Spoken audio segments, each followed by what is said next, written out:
Hidden beneath a thin skin of plastic or powdered metal is a process that defies intuition. A single object can be built from thousands of individual layers, each layer thinner than a human hair, stacked, fused, and transformed until the part is whole. This is 3D printing. In this chapter, we meet the machine and the mathematics. The build starts as a digital slice, a computer-controlled path that traces outlines, fills hatches, and defines supports. Precision matters. Layer heights commonly run from 50 micrometers to 300 micrometers. Print heads and lasers follow trajectories with micron-level repeatability. Actuators, stepper motors, or galvanometer mirrors convert digital commands into physical motion. Temperatures climb, lasers pulse, and photochemistry begins. The machine balances motion, heat, and material flow every fraction of a second.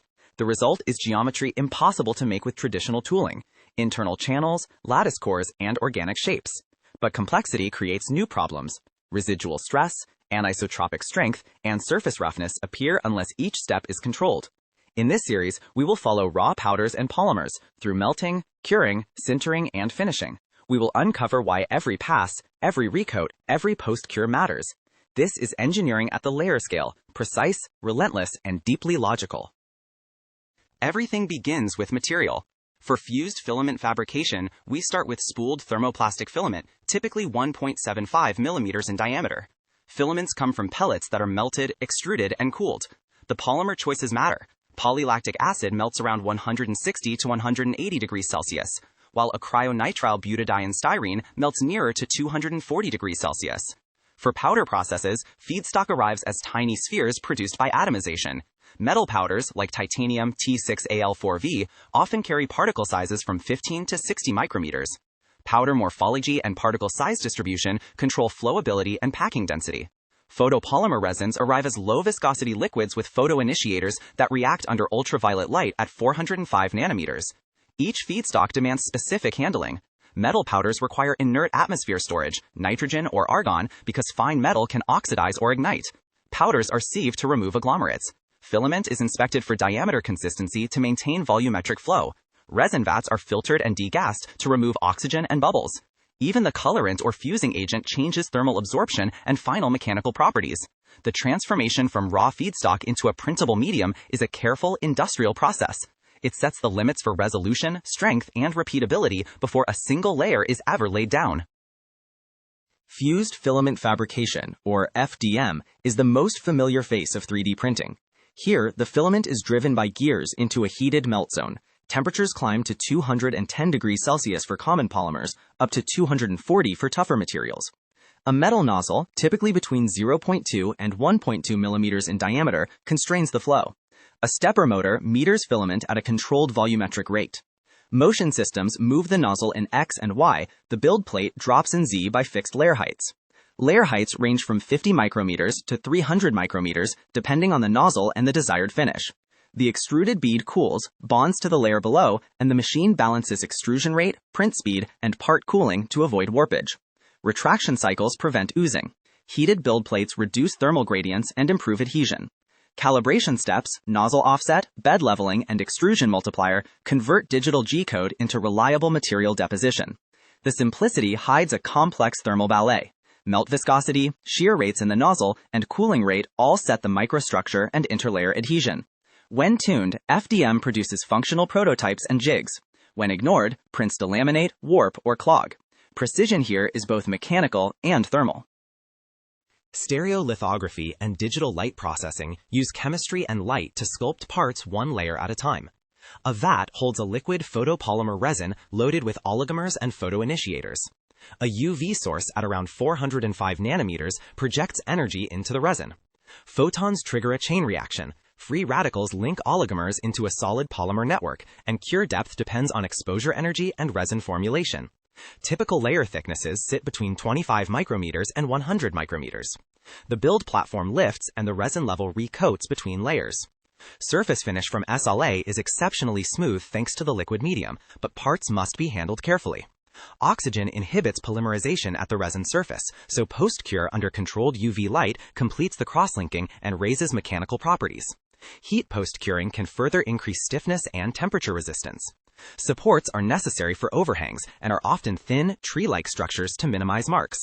Materials include rigid epoxies, flexible elastomers, and high-temperature resins that withstand 150 degrees Celsius or more after post-cure. The precision of light-based printing excels for dental appliances, jewelry masters, and high-resolution prototypes where micron-scale surface detail matters. Powder bed fusion is where lasers meet metallurgy. A thin spread of metal powder lies on the build plate. A fiber laser, often in the range of 200 to 400 watts for metal selective laser melting, traces contours at high speed. The laser creates a melt pool that reaches temperatures well above the metal's melting point. Local cooling rates can exceed 10 to 100 degrees Celsius per millisecond, producing fine microstructures and sometimes residual stress. Layer thicknesses for metal builds range from 20 micrometers to 100 micrometers. An inert gas atmosphere, argon or nitrogen, prevents oxidation. A recoater spreads fresh powder for each layer. Because the laser melts and solidifies rapidly, grain structures and mechanical properties are highly directional.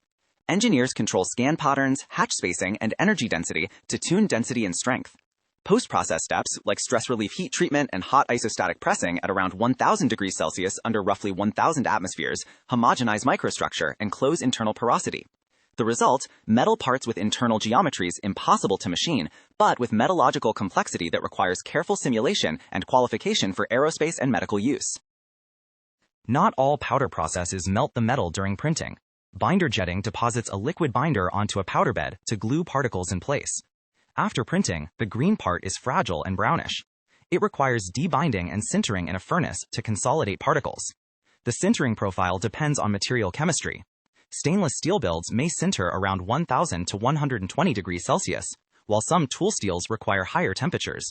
For metal binder jet parts, densification often needs a subsequent infiltration or hot isostatic pressing. Ceramic binder jetting follows a similar path but uses even higher sinter temperatures. Multi-jet fusion uses fusing agents and infrared lamps to selectively fuse polymer powder. It achieves faster throughput and uniform mechanical properties compared to traditional sintering for polymers.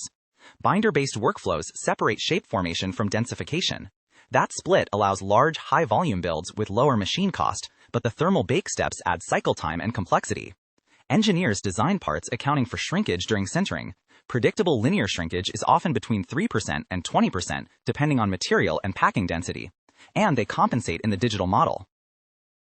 Once a part is printed, the manufacturing story continues. Supports must be removed, powder must be reclaimed, surfaces require finishing. For metal parts, post-process machining restores critical dimensions.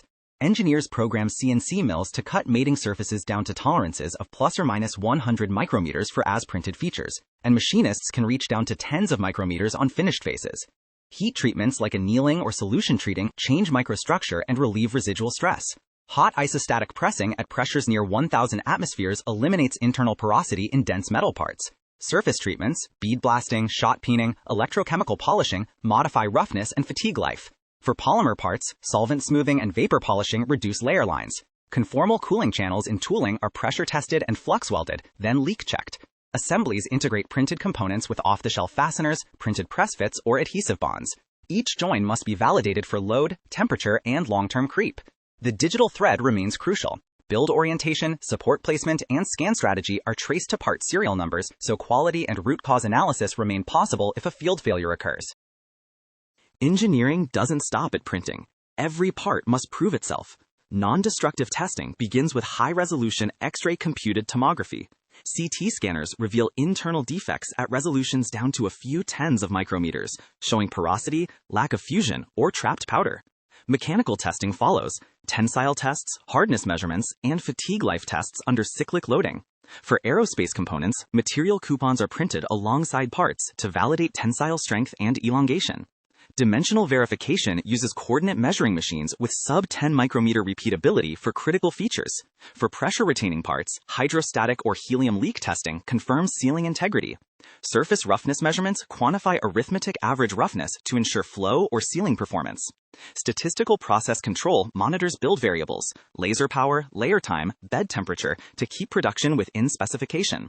Certification requires traceability. Powder batch, machine ID, operator, and build parameters are recorded. Only after parts pass destructive and non-destructive criteria do they enter critical service. This gauntlet ensures that layered manufacturing meets the same safety margins as forged or cast components. Scaling 3D printing is a transition from craft to industrial discipline. Small builds are forgiving. Production runs demand repeatability and throughput. Engineers scale by parallelization, multiple lasers in a single metal machine, or arrays of extruders on polymer lines. Throughput increases with build volume and layer time reduction. In extrusion systems, print speed can exceed 50 to 200 millimeters per second for coarse features, while fine detail passes run slower. Powder reclamation systems capture and sieve unused powder to maintain consistent particle size distributions. Automated depowering and part removal reduce operator interaction and variability. Process qualification creates a locked recipe, specific machine, powder lot, scan strategy, and heat treatment sequence. That recipe becomes a production standard. Digital inventory replaces physical warehouses. Designs are printed on demand, reducing lead time and inventory costs. Yet some parts remain uneconomical to print at scale compared to injection molding. Engineers choose additive for complexity, consolidation of assemblies, or rapid iteration. The art of scaling is choosing where additive delivers unique value, where geometry, consolidation, and weight savings outweigh cycle time and unit cost. The future of additive manufacturing is about materials and integration. New alloys and high-temperature polymers expand applications into engines and hot zones. Multi-material printing combines stiff and compliant regions in one build. Embedded electronics and sensors are printed into structures, enabling self-monitoring parts. Process control continues to tighten. Real-time melt pool monitoring uses photodiodes and cameras to detect defects as they form, and machine learning tunes parameters for consistency. Recycling loops reclaim powders and plastic waste.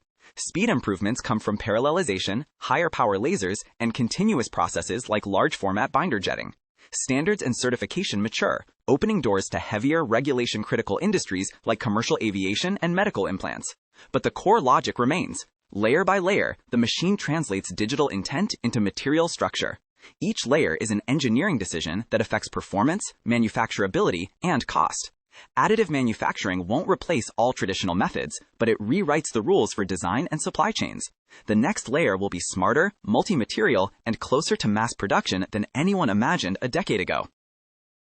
I hope this deep dive gave you a new perspective on the strategies and the relentless mindset behind these global icons. If you enjoy deconstructing business empires and tech legends in this Tech Archive style, make sure to hit that subscribe button and turn on all notifications. That way, you will never miss a new blueprint of history. For those of you ready to explore more boardroom coups and technological breakthroughs, I have handpicked 2 videos for you right here on the screen. Click one to keep watching. I will see you in the next one. Thanks for watching.